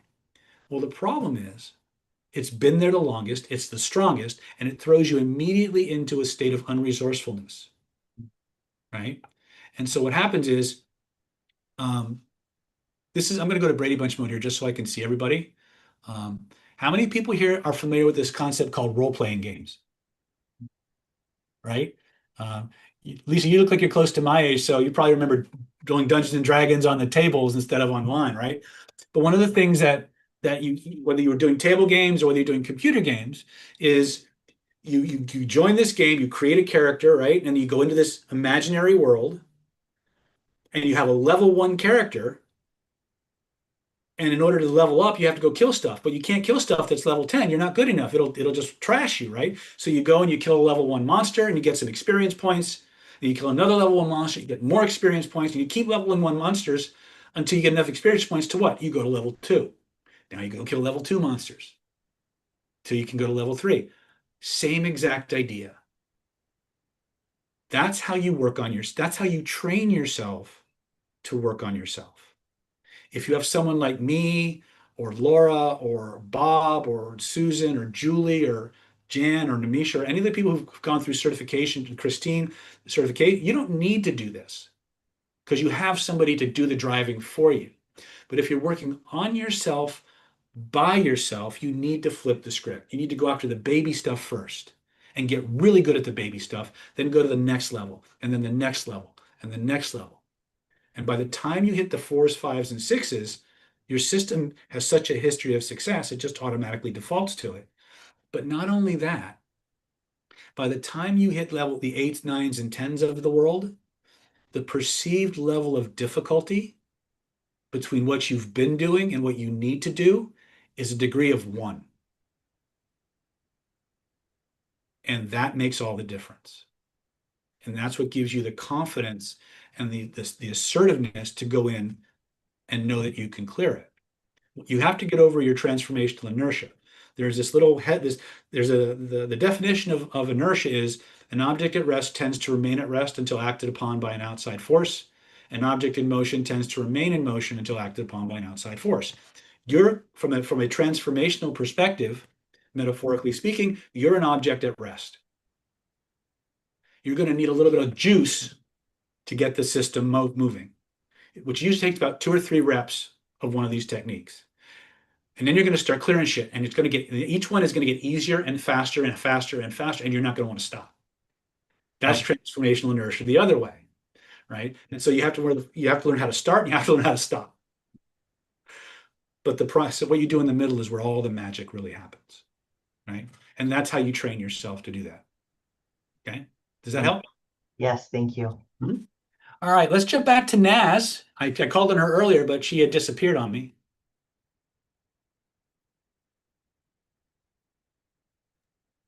Hi, Dr. David. Hello. Oh, you muted yourself. There she is. Okay. Yeah, my question is, how do you get rid of dampness in the body? How do you get rid of dampness in the body? Is this from Yes. a medical perspective? Yes. Okay, so the first thing you want to do is tonify the spleen.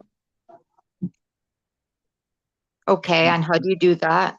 Okay. I'm curious, what's your background? In terms of what? I don't have any background, just from what I watch from your videos and, you know, some other people. Okay, so dampness in the spleen is almost always caused by a weak spleen. So you have to look at your diet. Are you eating a lot of fatty foods, a lot of cheeses, a lot of doughy stuff?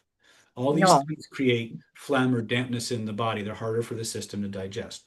You want to start looking at herbal formulas that tonify the spleen energy. So the spleen is related to the earth energy of the body. So walking will help you a lot. Most physical activity will help to break up spleen dampness, but you're going to have to watch your diet.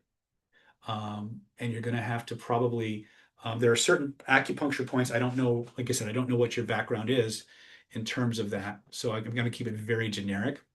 There is an exercise for this. There's actually two exercises for the spleen. We have the earth, the 5-element qigong that I learned from Dr. Johnson, which is really good for the spleen energy. You also have the sound for the spleen, which again, I don't know what your background is, but the sound you use to vibrate the spleen is whoa, whoa. And you want to move your mind into the spleen area. Let me do this so people can see. You want to move your mind and your intention into the spleen area, angle your rib cage just a little bit. And then you want to keep dropping your tonality. Whoa. Until you feel the physical spleen starting to vibrate. Right? It's going to take some practice, right? But vibrating the spleen will cause it to break up stagnation in the spleen, and then you want to imagine going in and pulling out all the turbid energy that's in the spleen, and then you want to breathe in to the spleen healthy golden earth energy. So when you think about positive earth, you want to think about all the good things that earth means to you. Assign a color to that and breathe it into the spleen area. Okay. And then you want to practice. Are you familiar with the microcosmic orbit? Yes. Okay. So once you have the energy in the spleen, I would recommend you do all 5 organs, but I can't go through every single thing at a time. I recommend you jump into one of our classes on this. But tonifying spleen, right? And the mother of the spleen, by the way, is the heart. So love, joy, happiness, right? That'll be good for you. Vibrating the spleen and pulling out the energy, and then breathing golden earth energy in, and then taking that energy, cycling it through your microcosmic orbit. Now, the reason we cycle the microcosmic orbit is because when we start vibrating the organ, it's going to discharge energy. When we start breathing color into the organ, it's going to charge the organ. What we want to do is we want to make sure that we don't overcharge or undercharge the spleen, or any of the organs for that matter. So once we've cleaned, once we've tonified, now we want to harmonize the energy. So when we start cycling the microcosmic orbit faster and faster and faster, that cycling acts like a centrifuge. It pulls energy into the 2 primary channels and then redistributes it in a balanced way throughout the body. That's why in medical qigong, after every process we do, we'll cycle the microcosmic orbit, because it has a balancing effect on the entire system. So you don't want to go in, purge the spleen, tonify the spleen, and then just leave it. You want to go in and purge the spleen, tonify the spleen, balance. And then bring the excess energy back down into your lower dantian and seal it, right? Other things you can do for the spleen. The emotion that heals the spleen is trust and self-trust. So if you bring your mind into the spleen and you were to ask it questions like, if there was a feeling, a frequency, a vibration, or a color that represented the dampness in my spleen and the reason behind it, what color or colors might that be? Then you go right to your 6 dynamics of an unconscious response. Always answers first, always answers honestly, always feels like you're making it up, always have an urge to edit what just came up, never loud, never linear. Whatever pops up, that's what you use, right? If there was a feeling, a frequency, a vibration, a color that represented the dampness and the weakness of my spleen and the reason behind it, what color or colors might it be? That's going to give you a target frequency, a problem frequency. Now you ask a different question. If my higher mind, my autonomic nervous system, could send me a feeling, a frequency, a vibration, a color that would completely dissolve that reason for that spleen, that weak spleen and that spleen dampness, and give me a healthy, happy, natural spleen and everything it most needs and wants and desires instead, what color or colors might it send me? First thing that pops into your head is the color that you use. So what I usually do with my clients is I have them imagine a ball of energy floating above their head, fill the room with it, wrap it around them, and breathe that energy into the spleen. And watch the healthy energy dissolve the turbid energy, dissolve the problem energy. And you just keep breathing that energy into that space until the spleen is healthy and happy. And then cycle your microcosmic orbit again, or spread the energy through your entire body, which is always a good idea anyway. When in doubt, cycle your microcosmic orbit to rebalance and bring all the energy down into the space below your belly button, right in front of your spine.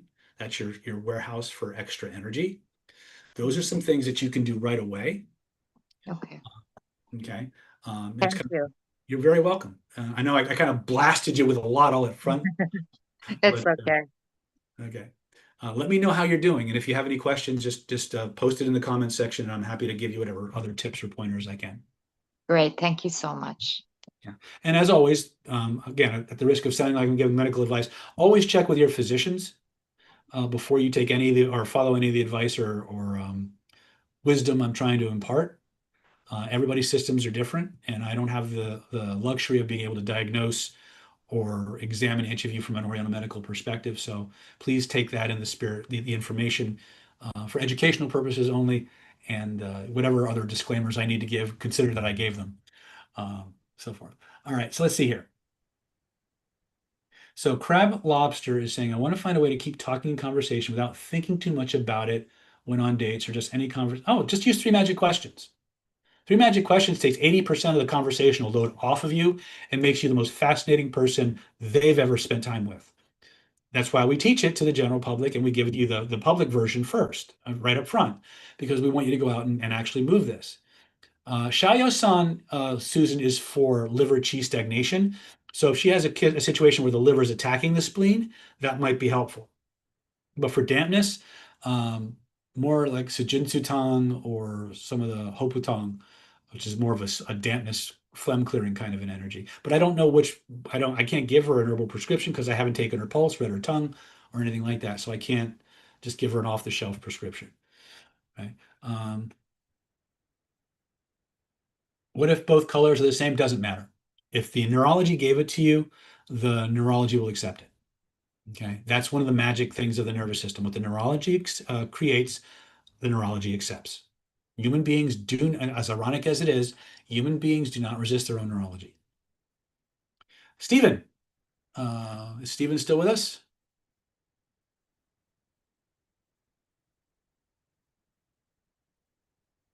I see him. Are you there? Stephen, can you hear me? Stephen going once. Stephen going twice. All right. We are coming up on the end of our second hour, so I'm going to go ahead and open the floor. If people have a question, go ahead and raise your hand, and I'll do what I can in the time we have.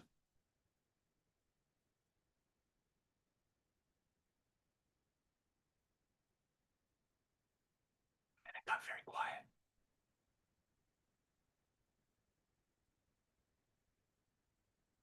Okay. Well, for those of you who are joining us late, please, if you got some value from tonight's live stream and you got your questions answered, please like and share. Ask people to subscribe. If you like this kind of interaction, we do have a level on the channel. It's called the Platinum Plus level, where you can actually sign up to participate in our bi-weekly AMA sessions, just like you've seen me do. These are generally not, I'm doing an open house for 4th of July, but we do this twice a month, where you come in, you ask me your questions, and I give you the best answers I can in the time that we have. If you've enjoyed yourself, I encourage you to go ahead and use the community tab and sign up for the platinum level or higher. For those of you who want to go into the diamond level, where you want to actually do skill building classes with me, we do have the NLP Power Mastermind Mentoring Program, where you get to come in on the 3rd Saturday of every month, and from 11 a.m. to 4 p.m. Pacific time, we roll up our sleeves. You tell me what you want to learn. I create a lesson plan on the spot. And for the next 4.5 to 5 hours, we drill you on those skills until you can do them in your sleep. Then we send you off into the world to go and make your life happen your way. You won't get a certificate from the NLP Power Mastermind Mentoring Program. What you will get is something much more valuable, and that is the ability to use these skills in the real world, in real time, for real world results. And you get me looking over your shoulder, and you get to be surrounded by a community of people who want the same things you want. So if you enjoyed tonight's class, please, I encourage you, I invite you to go ahead and join at least the platinum level so you can get more access to these AMAs, which all the replays are in the private members area. And if you wanted to get more hands-on and get into the real secret stuff, I invite you to join our NLP Power Mastermind Mentoring Program, also available through our YouTube channel. Let me see here. So Joe is asking, what should you do if it feels like nothing is working out for you, like it's almost impossible to manifest a job? Keep going.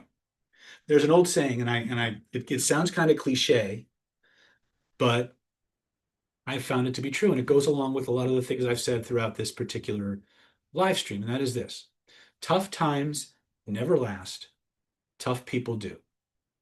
When you're going through hell, just keep going.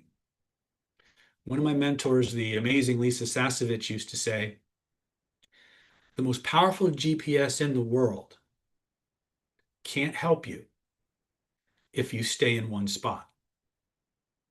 So set a goal and move towards it. It doesn't have to be big. It just has to be yours, right? And the goal can be as simple as just getting through the day, one day at a time, or it can be something much more lofty.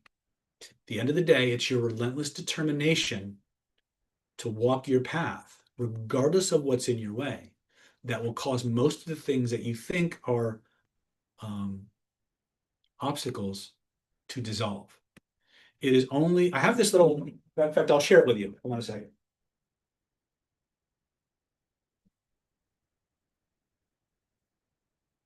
I've had this little magnet by my desk. You can't really see it. Oh, you can. But on my desk for the better part of 25 years. And it basically says, most obstacles melt when we make up our minds to walk boldly through them. That has been one of the most profound truths I have ever discovered. When we embody the concept of relentless determination and we make a decision to go forward our life our way, no matter who says yes, no matter who says no, no matter what resources we have, no matter what resources we don't have, when we make up our mind to go for it, no matter what, damn the torpedoes, and we just keep going, many times on the horizon, you'll perceive what look like huge mountains of obstacles, all the reasons why you can't succeed. But what's interesting is if you just keep going and going and going, right as you're about to hit that obstacle, many times the obstacle moves or it fades or you find an alternate way around. But it doesn't manifest if you stop. Okay? A lot of the obstacles that hold us back are not out here. They're in here. And if we can control this and this, we got the universe by the balls, pardon my very masculine assertion, right? But it really is, in my experience, it's here.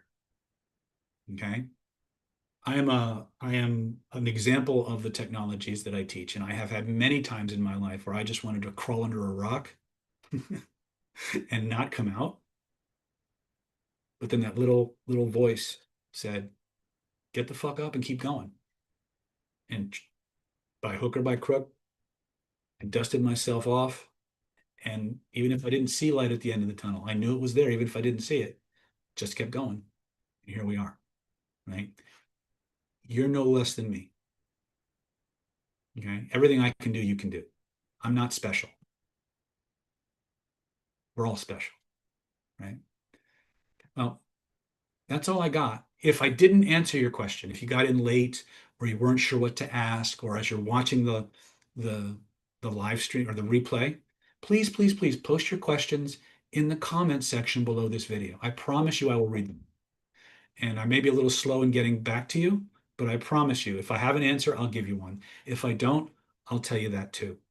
If by any chance you are looking to work one-on-one with me on a client basis, we offer all prospective clients a free 30-minute consultation to determine if your case is a fit for our methods.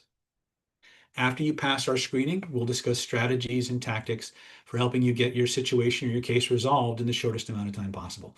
If I can help you, I'll tell you. If I can't help you, I'll tell you that too. Okay? If you're interested, I'm going to go ahead and post. I'll also post it. My phone number is 858-282-4663, or you can reach out to David at nlppower.com. I'll also post it in the description for this, for those of you who want to set up a consultation. The consultation is free.